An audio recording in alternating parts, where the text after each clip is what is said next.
Hi,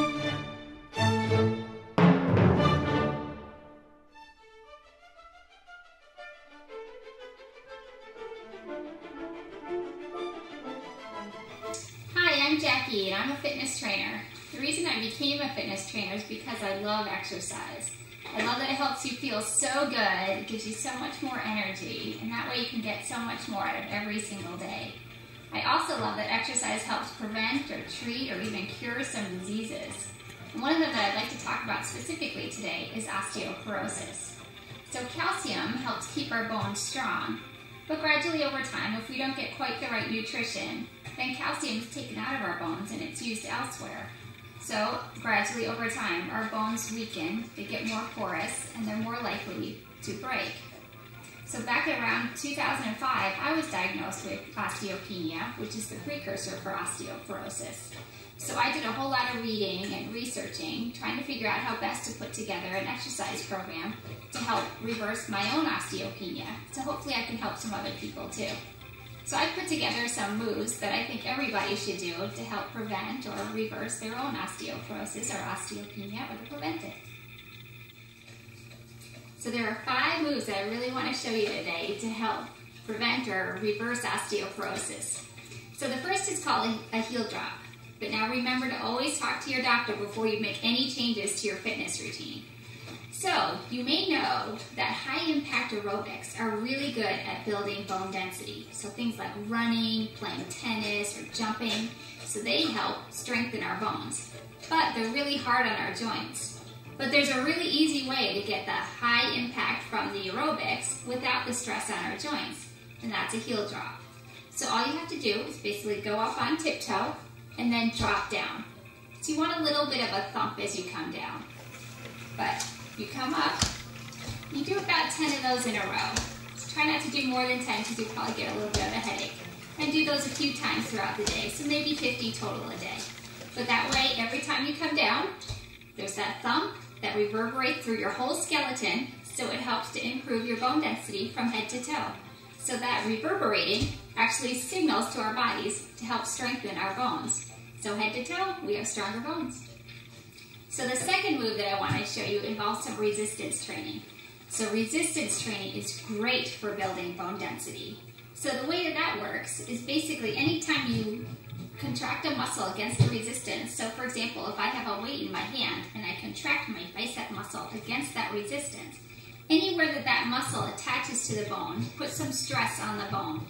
So where my bicep attaches, somewhere down here and then somewhere up in my shoulder, right there, when I do that contraction, there's stress on the bone. And our body's way of responding to that stress is to strengthen the bone. So right at those 2 attachment points, my bone will get nice and strong. So that's great, but the bad thing is that it's very site-specific. So this will help strengthen my arm bones, but I also need to strengthen my hip bones and along our spine. Those are some areas that are high at risk for osteoporosis or osteopenia. So the second move will help work our hip bones, work those muscles right around the hip bone where they connect. Those will get really strong. So basically all you have to do is sit down and then stand back up. And this move helps work all of those major muscle groups right around your hips. So right where they connect onto your hip bone, the bone will get nice and strong. So you could start doing, maybe 5 or 10 of those in a row, and gradually work up to where you can do about 20 or 25 of them in a row, and maybe do 2 or 3 sets of those. And that'll help strengthen your hip bone. And then to move on to the third exercise, we'll start strengthening your spine. So the third move that I want to show you helps strengthen the muscles right along your spine. So of course when we strengthen those muscles, we'll help strengthen that bone too. So for the upper part of your spine, there's some muscles that attach there called your lats and your rhomboids. So a great way to work them, you just stand up nice and tall and think of squeezing your shoulder blades back, almost like you're trying to make them touch. And then you release it. And again, squeeze back. And again, maybe do about 10 of those in a row. Maybe do 2 or 3 sets of those every day, or every other day. And that'll help work those muscles. So about down to here, about the top 2/3 of your spine. The squeeze and relax. Nice and tall with good posture while you do it. So the fourth move that I want to show you today helps work the muscles that attach onto the bottom third of our spine. So we already got the top 2/3, and this will work the bottom third and help strengthen those bones. So what you'll do is just shift forward a little bit in your chair so you're sitting closer toward the front of the chair, but not too far. And you want to sit up really tall, keep your back really straight, and then lean back toward the back of the chair. So you won't actually touch the back of the chair. Try and stay about an inch away. So you want to hold it for maybe 10, 15 seconds to start, and then gradually come up and release it. And then again, nice and tall, lean back, get close to the back of the chair without touching it, and hold it. So if you can gradually build up to doing this for 20 seconds at a time, 30 seconds at a time, even a minute or two. And then if you want to make it even harder, you can try lifting your feet off the floor. See, that's harder. It's even hard for me. It makes me shake. So that's working your abs and your low back. When you need to, go ahead and relax. So probably want to do that about 2 or 3 times a day. That'll be plenty.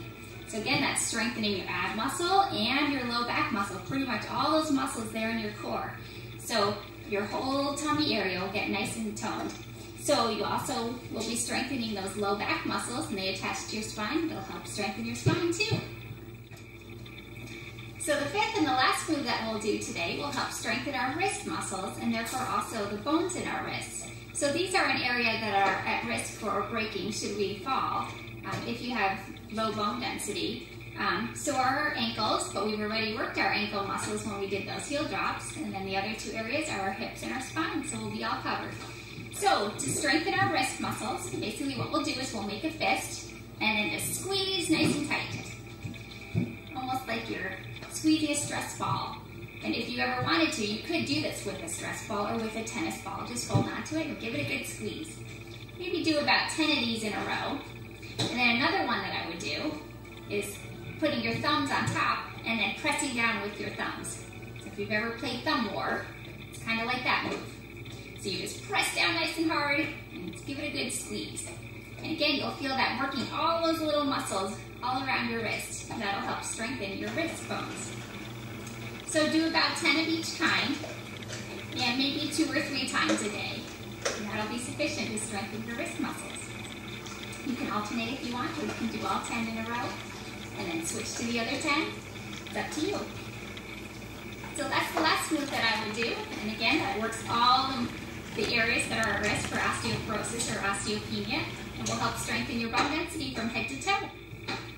So those are 5 simple moves with lots of benefit that anybody can do. You can do them anywhere. You don't need any equipment, and any fitness level can do those moves. So why don't you give them a try today? So again, I'm Jackie. I'm a fitness trainer, and I think that fitness should be fun and enjoyable so that you actually want to do it.